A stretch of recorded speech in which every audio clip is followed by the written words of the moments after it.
Et salut à tous, c'est Hugo et c'est enfin le retour des vidéos.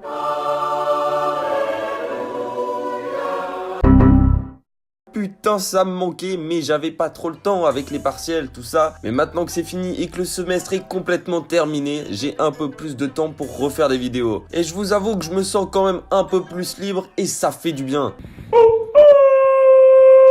Et comme on dit, c'est reparti comme en 46.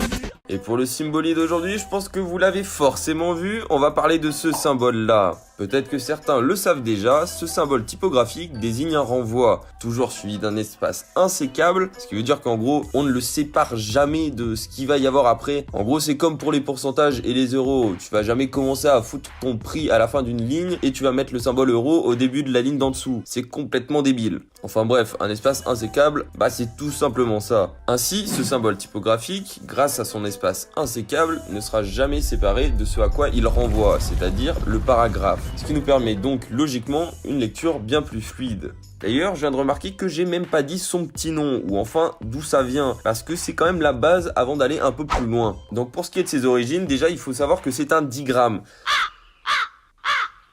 Donc en fait, le petit nom, on va attendre un petit peu plus, parce qu'il faut que je vous explique autre chose avant.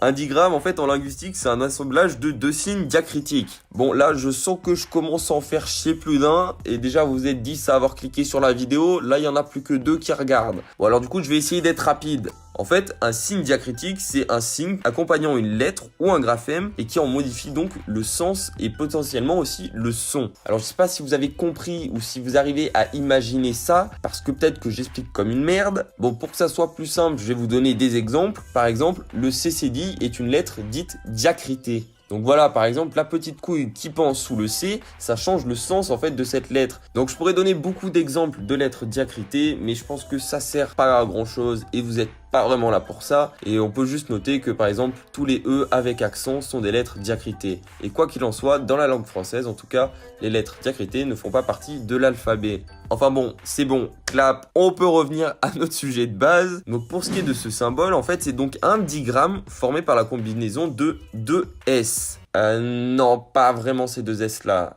Enfin, ces deux S, d'où ils viennent?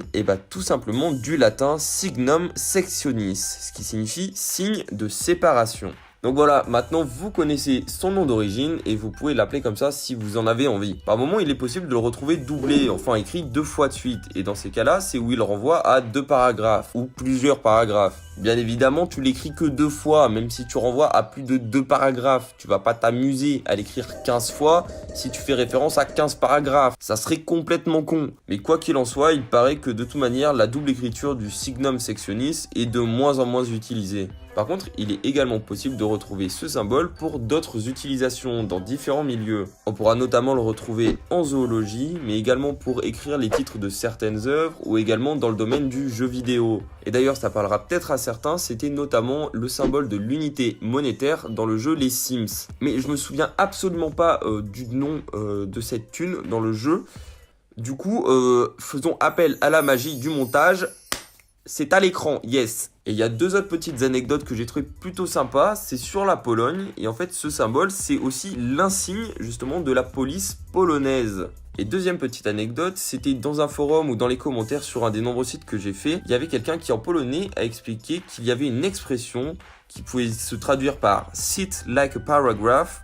Donc qui faisait référence justement à une position bizarre sur le canapé pour ressembler en fait à ce symbole. Enfin bref, le signum sectionis est aussi appelé chez nous le symbole du paragraphe. Et là, vous allez me dire, tiens, tu nous parles de signe de paragraphe, mais c'est pas lui normalement le symbole pour le paragraphe? Et justement, avant cette vidéo, je pensais pas que le sujet serait aussi profond. Alors déjà, hormis le fait que le signum sectionis ait déjà évolué dans le temps avant de devenir le digramme qu'on connaît aujourd'hui, quoi qu'il en soit, il faut bien faire la différence entre ce symbole et le symbole qu'on appelle aujourd'hui pied de mouche, aussi appelé Pilcrow sign. En réalité, le premier symbole qu'on a vu s'appelle en anglais section sign et le deuxième, le pied de mouche en gros, s'appelle paragraph sign. Donc c'est en fait un peu une erreur de traduction car l'un renvoie à une section, donc pas forcément un paragraphe, et l'autre renvoie obligatoirement à un paragraphe. Donc dans le fond, c'est un peu un problème de traduction. On en a toujours aujourd'hui d'ailleurs, et c'est bien problématique. Puis même si c'est pas trop mal en fait de parler anglais, surtout si tu kiffes chanter des chansons, parce que je t'avoue que t'en as certaines, si tu comprends pas l'anglais mais que tu les chantes, check les paroles quand même mon pote, on sait jamais.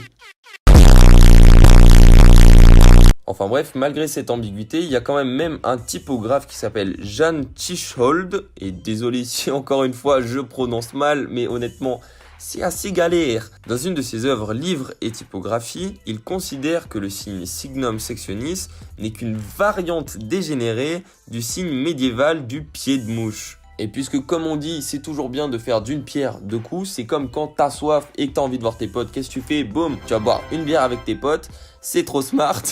Enfin bref, tout ça pour dire que en gros, on va un peu parler de ce Pilcrow sign. Alors le petit pied de mouche, avec son nom ridicule, en fait, il pouvait apparaître au milieu d'une ligne à l'origine et il était écrit en rouge. Alors pourquoi en rouge? Et bah tout simplement parce que ça provient du latin, encore une fois, ruber, rubrico ou rubricus, qui signifie rouge coloré en rouge. Et pourquoi cette référence? Parce que ça provient de rubricateurs. Les rubricateurs, en fait, c'était ceux qui réalisaient les rubrications à l'époque. Donc là, je pense que ça aide pas trop à comprendre, mais en fait, les rubriques typographiques, ce sont les titres des œuvres, les titres des chapitres, les débuts de phrases ou certains mots qui étaient importants dans les anciens textes et que du coup, on mettait en rouge pour les mettre en avant, pour les mettre en valeur. Mais il faut noter un truc, c'est que ce symbole, en forme un peu de P, ne fait pas du tout référence au mot paragraphe. Alors déjà, il faut se rendre compte qu'un P, c'est pas dans ce sens. Et oui, là, je joue au con, mais je trouve ça plutôt drôle. En fait, c'est tout simplement un, entre guillemets, heureux hasard.